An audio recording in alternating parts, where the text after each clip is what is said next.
नमस्कार। आज हमारे पास एक बहुत छोटी लेकिन असरदार कहानी का स्क्रिप्ट है। हाँ, शीर्षक है जादुई जूते और राजू की कहानी। बिल्कुल। और ये एक ऐसी कहानी है जो प्रेरणा देती है, जिसमें एक गहरा नैतिक संदेश भी छिपा है, मुझे लगता है। हाँ, लगता तो यही है। तो आज हम इसी कहानी के सार को समझने की कोशिश करेंगे। इसके पीछे जो मतलब है उसमें थोड़ा और गहरे उतरेंगे। ठीक है। और देखिए, कहानी की शुरुआत ही कितनी दिलचस्प पंक्ति से होती है। कभी कभी छोटी सी चीज, एक जूता भी किसी की जिंदगी बदल सकता है। तो मतलब एक जूता कैसे, ये देखना है। सही है, ये अपने आप में एक बड़ा दावा है। देखते हैं कहानी से कैसे निभाती है। तो कहानी राजू की है। एक गरीब लड़का, ना अच्छे कपड़े ना जूते, मतलब बुनियादी चीजें भी नहीं। और वो रोज स्कूल के बाहर खड़ा होकर अंदर जाते बच्चों को देखता है और सोचता है, काश मैं भी अंदर जा सकता हूँ। सपने तो हैं उसकी आंखों में भी, बड़े सपने। और यही कहानी का वो पहला बिंदु है ना, अभाव और आकांक्षा। वो साफ दिखता है। एक जूता जो हमें शायद बहुत मामूली चीज लगे, उसकी कमी कैसे इतनी बड़ी बाधा बन सकती है शिक्षा के रास्ते में। सही बात है। ये सिर्फ एक चीज की कमी नहीं, ये अवसरों तक पहुंच की कमी है। हाँ, एक प्रतीक है ये। फिर कहानी में एक मोड़ आता है, एक अजनबी। अच्छा। हाँ, वो उसे पुराने जूते दे जाता है और राजू की आंखों में जो चमक आती होगी उस वक्त महसूस कर सकते हैं। और उन जूतों को पहनकर वो पहली बार स्कूल के गेट के अंदर, सोचिए वो पल। हाँ, ये एक बड़ा क्षण है, एक नई शुरुआत। बिल्कुल। पर जैसा कहानी में भी शायद इशारा है, ये जूते अपने आप में कोई जादुई नहीं है। नहीं, जादुई नहीं है। हाँ, ये एक अवसर का प्रतीक है। एक जैसे कहते हैं ना, कैटलिस्ट, उत्प्रेरक। हाँ, उत्प्रेरक। जैसा कहा गया है, जूते पुराने थे लेकिन जज्बा नया था। क्या बात है। ये दिखाता है कि कभी कभी आगे बढ़ने के लिए बस एक छोटे से सहारे की जरूरत होती है, जो अंदर का जज्बा जगा दे। और ये सहारा काम कर गया। राजू स्कूल पहुंच गया, लेकिन असल लड़ाई तो शायद अब शुरू हुई होगी, है ना? बिल्कुल। कहानी बताती है कि उसके पिता मजदूर थे। हाँ। माँ बीमार रहती थी, घर में मुश्किलें थीं, तो ये रास्ता आसान तो बिल्कुल नहीं था। बिल्कुल नहीं। और यहीं पर कहानी का दूसरा वो महत्वपूर्ण तत्व आता है, दृढ़ता।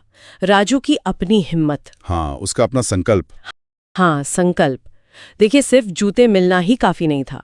राजू की अपनी मेहनत, उसकी लगन, और वो थोड़ा सा यकीन। स्क्रिप्ट में ये शब्द भी हैं। हाँ, वो थोड़ा सा यकीन, ये सब बहुत जरूरी था। तो मतलब कहानी सिर्फ भाग्य या बाहरी मदद पर नहीं टिकी। नहीं। व्यक्ति का अपना प्रयास, उसकी अंदरूनी शक्ति, उस पर भी उतना ही जोर है।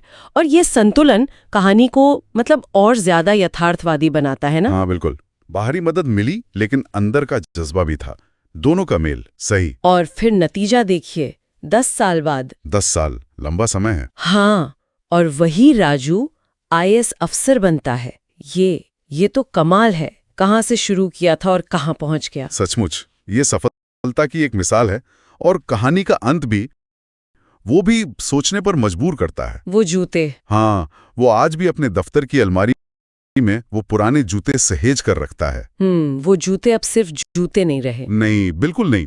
वो एक प्रतीक बन गए हैं। किस चीज का प्रतीक? अपनी जड़ों को याद रखने का, विनम्रता का।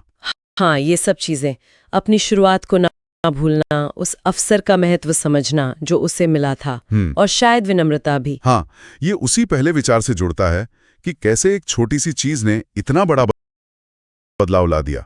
और ये भी दिखाता है कि हमारी यादें, हमारे प्रतीक चिन्ह कितने महत्वपूर्ण हो सकते हैं प्रेरणा के लिए। सही कहा। वो जूता उसकी पूरी यात्रा का गवाह है। बिल्कुल, संघर्ष और सफलता दोनों का। तो कहानी का जो सीधा संदेश है, जैसा स्क्रिप्ट में लिखा है, वो बहुत साफ है कि भाई, दूसरों की मदद करने से पहले ज्यादा सोच विचार मत करो। क्या पता आपका दिया हुआ एक पुराना जूता किसी का सपना पूरा कर दे। हाँ। एक छोटा सा कदम किसी के लिए मीलों का सफर बन जाए। निश्चित रूप से। तो ये कहानी है अवसर, बाहरी अवसर और अंदरूनी संकल्प के शक्तिशाली मेल के। ये दिखाती है कि कैसे ये दोनों मिलकर कुछ असाधारण कर सकते हैं। बिल्कुल सही। पर यहाँ एक सवाल और उठता है। अच्छा। कहानी हमें देने के महत्व पर तो जोर देती ही है, लेकिन राजू की अपनी यात्रा, वो हमें क्या सिखाती है? मतलब अपने जीवन में मिलने वाले छोटे छोटे अवसरों को पहचानने के बारे में, चाहे वो